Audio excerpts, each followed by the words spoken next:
बिस्मिल्लाहिर्रहमानिर्रहीम। अस्सलाम वालेकुम। आज हम डिस्कस करेंगे प्रोटीन। प्रोटीन की सबसे पहले डेफिनेशन देख लेते हैं। Protein can be defined as the polymer of specific amino acid that arrange in a particular manner which perform definite function. Specific amino acid present होते हैं किसी भी प्रोटीन के अंदर, तभी वो हमारे पास डेफिनेट फंक्शन परफॉर्म करते हैं।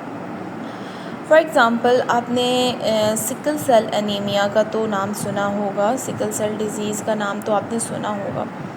उसके अंदर भी हमारे पास जो है म्यूटेशन जो आ रही है वो अमाइनो एसिड की अंदर ही रिप्लेसमेंट की वजह से है। फॉर एग्ज़ाम्पल, अगर हमारे पास वहाँ पर अमाइनो एसिड नॉर्मल हीमोग्लोबिन के अंदर प्रेजेंट है ग्लूटामेट, लेकिन म्यूटेशन की वजह से वहाँ पर ग्लूटामेट को विलाइन रिप्लेस करके आ जाए, तो अब आप बताएं कि उस हीमोग्लोबिन का फंक्शन क्या सेम रहेगा? नहीं, बिल्कुल भी नहीं सेम रहेगा।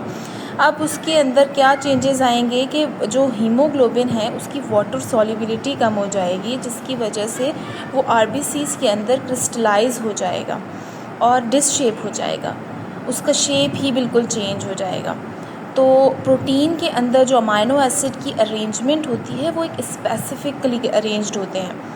ऐसा नहीं है कि हम किसी भी अमाइनो एसिड को किसी भी चेन के अंदर कहीं के एक वेलाइन है तो उसके साथ ग्लूटामेट भी लगा दो, या ग्लूटामेट को हटा के वेलाइन लगा दो, तो कोई फ़र्क नहीं पड़ेगा। बहुत बड़ा फ़र्क पड़ता है। प्रोटीन मैं समझती हूँ कि बहुत कॉम्प्लेक्स है in order of arrangement. So I tried my best कि मैं अच्छे से आपको प्रोटीन समझा सकूँ। देखते हैं कि protein are the most important organic compound of the cell which carry out all the cell activities. It is complex organic compound having a carbon, hydrogen, oxygen and nitrogen as an element. Some protein also contain sulfur. हमने lipid भी discuss किया है, हमने carbohydrate भी discuss किया है। उसमें हमने देखा था कि हमारे पास कार्बन, हाइड्रोजन और ऑक्सीजन प्रेजेंट हैं, लेकिन in protein we have a nitrogen और in some protein we also have a sulphur. जैसे कि आपने देखा कि प्रोटीन हमारे पास किससे बना हुआ है? अमाइनो एसिड से। अमाइनो एसिड्स हमारे पास क्या है? मोनोमर्स हैं जो मिलके हमारे पास पॉलीमर्स बना रहे हैं, विच इज़ प्रोटीन। यहाँ पर प्रोटीन के अंदर प्रोटीन हमारे पास क्या है? पॉलीमर है, और इसके मोनोमर्स क्या है? हमारे पास अमीनो एसिड। इसे अमीनो एसिड भी सम टाइम पीपल बोलते हैं और सम टाइम इसको हम अमाइनो एसिड्स भी बोलते हैं। ठीक है। There are 20 different basic amino acid which constitute each type of protein. 20 basic amino acids के बारे में तो पता ही होगा आपको, जिसमें हमारे पास 10 essential amino acids होते हैं और 10 हमारे पास non essential amino acids होते हैं। Each of the 20 different amino acid has a hydrogen atom and 3 important functional group attached to a central carbon atom. इसमें हमारे पास एक सेंट्रल कार्बन एटम है जिसके साथ हाइड्रोजन एटम तो है, लेकिन इसके 3 फंक्शनल ग्रुप हैं, जिसमें हमारे पास अमाइनो ग्रुप है जो हमारे पास एक साइड पे अटैच्ड होता है, फिर हमारे पास एक एसिडिक कार्बोक्साइल ग्रुप है जो हमारे पास अदर साइड पे अटैच्ड होता है, और एक है हमारे पास साइड चेन जिसका मेन रोल ही साइड चेन। ये तो हमारे पास कांस्टेंट हैं, लेकिन ये जो साइड चेन है इसकी बेस पे ही हमारे पास हर जो अमीनो एसिड है उसका केमिकली वो दूसरे अमाइनो एसिड से डिफरेंट होता है। तो side chain play a main role in amino acids और इन प्रोटीन। ओके, अभी देखते हैं पेप्टाइड बॉन्ड और peptide linkage. What is peptide bond और peptide linkage? Proteins are the macromolecules और पॉलीमर ऑफ अमाइनो एसिड्स.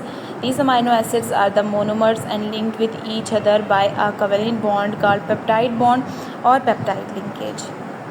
हमारे पास अमाइनो एसिड कवलेंटली अरेंज्ड हैं इन protein, और उस कवलेंट बॉन्डिंग को यहाँ पर हम पेप्टाइड बॉन्ड कह रहे हैं कि because this is present in the protein, that's why we called it a peptide bond और पेप्टाइड लिंकेज।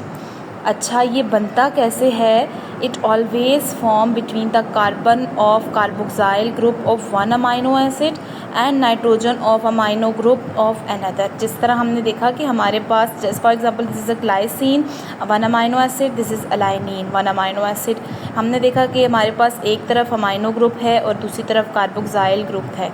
अभी कार्बोक्साइल ग्रुप का जो है यहाँ से हमारे पास OH ग्रुप और नाइट्रोजन का H ग्रुप रिमूव होकर वाटर बन जाएगा।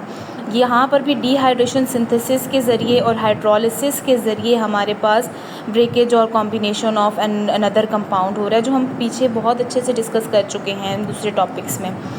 तो यहाँ पर नाइट्रोजन और जो कार्बोक्साइल का कार्बन है उनके दरमियान जो बॉन्डिंग होगी वो पेप्टाइड लिंकेज कहलाएगी या पेप्टाइड बॉन्ड कहलाएगी। या जैसे कि हमारे पास ग्लाइसल अलाइनिन हमारे पास अनदर कंपाउंड जो बना है इन दोनों अमाइनो एसिड से, यहाँ पर इनके दरमियान ये एक लिंकेज बना है जिसे हमने पेप्टाइड लिंकेज और पेप्टाइड बॉन्ड कहा है।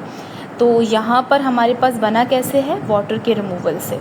अगर फॉर एग्ज़ाम्पल हमारे पास हाइड्रोलिसिस हो रहा है तो यही molecule with the addition of water break into alanine and glycine. That is simple. Okay, तो नेक्स्ट हम अभी डिस्कस करेंगे level of structural organisation in protein. Protein exhibit 4 level of structural organisation. Number 1 is a primary structure, number 2 is a secondary and tertiary structure and quaternary structure. ये मैंने इसकी diagrams draw की हैं। सबसे पहले प्राइमरी स्ट्रक्चर देखते हैं। It is a unique sequence of amino acid that are linked by a covalent bond to form a polypeptide chain. इसमें हमारे पास कोवेलेंटली हमारे कोवेलेंट बॉन्ड के ज़रिए अमाइनो एसिड स्ट्रेट चेन में अरेंज हैं। That's why we called it a primary structure. फिर हमारे पास है secondary structure. In this structure of protein repeated twisted और folding of neighbouring amino acid in the polypeptide chain, जिसमें हमारे पास कुछ अमाइनो एसिड इस अरेंजमेंट में प्रेजेंट हैं। That's why we called it a secondary structure. Tertiary structure क्या है, in this structure 3 dimensional shape are present in a polypeptide chain. इसमें हमारे पास 3 डायमेंशनल स्ट्रक्चर की फॉर्म में हमारे पास अमाइनो एसिड्स अरेंज्ड होते हैं, जिसे हम टर्शरी स्ट्रक्चर कहते हैं। जिस क्वाटरनरी स्ट्रक्चर, इसमें हमारे पास क्या है, protein that contain more than 1 polypeptide chain. The arrangement of individual polypeptide chain relative to other is the quaternary structure. इसमें हमारे पास क्वाटरनरी स्ट्रक्चर में हमारे पास एक या एक से ज़्यादा पॉलीपेप्टाइड चेन प्रेजेंट होती हैं। That's why we called it a quaternary structure. उसकी एग्जांपल में हमारे पास हीमोग्लोबिन आता है, बिकॉज हीमोग्लोबिन हमारे पास जो है वो क्वाटरनरी स्ट्रक्चर में प्रेजेंट होता है। So this is from today's lecture. Hopefully आपको बहुत अच्छे से समझ आ गया होगा। मैंने कोशिश किया है कि बहुत प्रिसाइजली आपको प्रोटीन को समझा सकूं, बिकॉज़ प्रोटीन देखने में ऐसा लगता है कि बहुत सिंपल है, लेकिन ऐसे नहीं है। समटाइम बच्चे इसको रट्टा लगा लेते हैं और कोई कॉन्सेप्चुअल क्वेश्चन आ जाता है तो फिर कंफ्यूज हो जाते हैं, अच्छा ये तो हमने पढ़ा ही नहीं था, या MCQs आ जाते हैं तो फिर कन्फ्यूजन होता है। सो मेरे ख्याल से मैंने जो लेक्चर आज आपको प्रोवाइड किया है इससे आपके बहुत सारे कॉन्सेप्ट अच्छे से क्लियर हो गए हैं। सो नाउ अब आपने अच्छे से इसको समझ लिया, तो अब आपको समझ आ गई तो वीडियो को लाइक करिएगा, शेयर करिएगा और अपने कमेंट में मुझे अपनी राय का इजहार ज़रूर करिएगा। मिलते हैं नेक्स्ट वीडियो में, तब तक के लिए अल्लाह हाफ़िज़।